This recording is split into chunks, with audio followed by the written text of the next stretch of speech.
When you lift your hands, sing the songs and let the words flow from your lips, but your heart is still holding on to pride, fear, bitterness, or the need to control, what you are offering is not worship, but performance. And the shocking truth is that God is never fooled by a performance because he searches the heart, not the sound of the voice, as 1 Samuel 16:7 makes clear.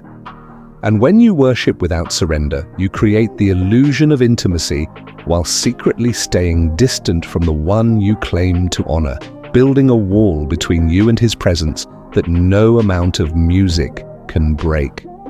You might feel stirred by the melody or even cry tears during the song, but if you still walk away refusing to release that relationship God told you to leave, or clinging to the unforgiveness you nurse in secret, then your worship is hollow, because Matthew 15:8 warns of those who honor God with their lips while their hearts are far from him. The hidden danger is that you can deceive yourself into believing you are spiritually alive when you are actually lukewarm. And Revelation 3:16 issues a chilling warning that such worship makes God want to spit you out of his mouth, because partial surrender is no surrender at all. Worship without surrender hardens your spirit, because every time you refuse to lay down your will, you reinforce your own throne above his. And like Saul in 1 Samuel 15, who tried to justify disobedience with sacrifices, you risk losing the very presence you thought you were honoring. The second reality is that worship without surrender invites spiritual dryness, because when you keep singing but refuse to yield, you are like a well with no living water flowing.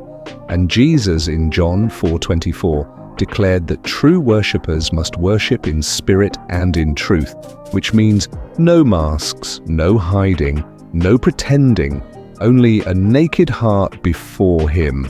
And if you keep worshipping while clutching idols of ambition, money, or human approval, you will notice that the songs feel repetitive, the atmosphere feels empty, and no breakthrough comes because God refuses to compete with your hidden gods.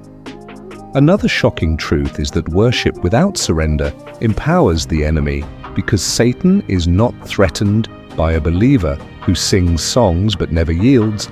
In fact, he delights when you confuse outward expression with inner obedience, because he knows Isaiah 29:13 has already exposed it: lips close, hearts far. And so while you think you are resisting darkness with worship, you may actually be strengthening it by keeping your heart divided. For James 1:8 says a double-minded person is unstable in all their ways. When you worship without surrender, you also block blessings that God longs to release, because obedience and worship are intertwined, and Psalm 66:18 reveals that if you regard iniquity in your heart, the Lord will not hear you.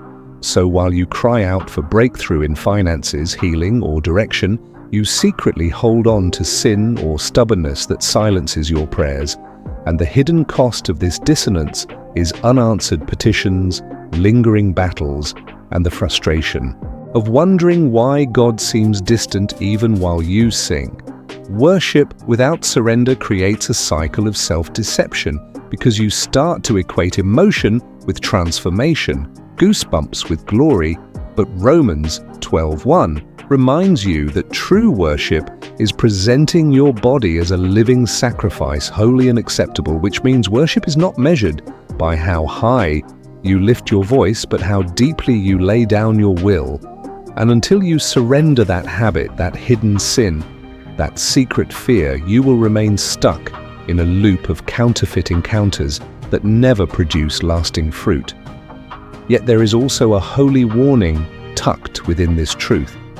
Every time you worship without surrender, you train your spirit to grow comfortable with distance, to normalize the gap between outward expression and inward reality.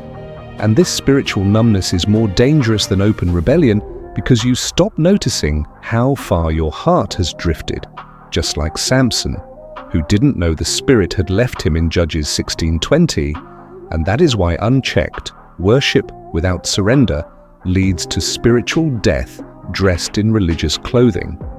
The call is not to stop worshipping, but to strip it down to its core, to recognize that every song, every raised hand, every whispered prayer means nothing if it is not matched by a life yielded to the will of the Father. And the decisive question you must confront is this: are you worshipping for the feeling, or are you worshipping to be transformed? Because the shocking reality is that God is not after your voice, He is after your surrender. And until you lay down what He has been asking for, your worship is only noise in His ears. So here is the challenge. Examine yourself in the light of 2 Corinthians 13:5.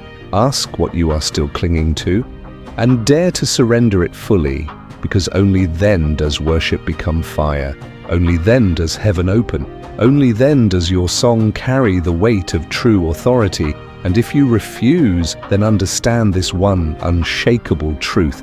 Without surrender, your worship will never touch the heart of God. But with surrender, even the smallest whisper of praise shakes the gates of hell.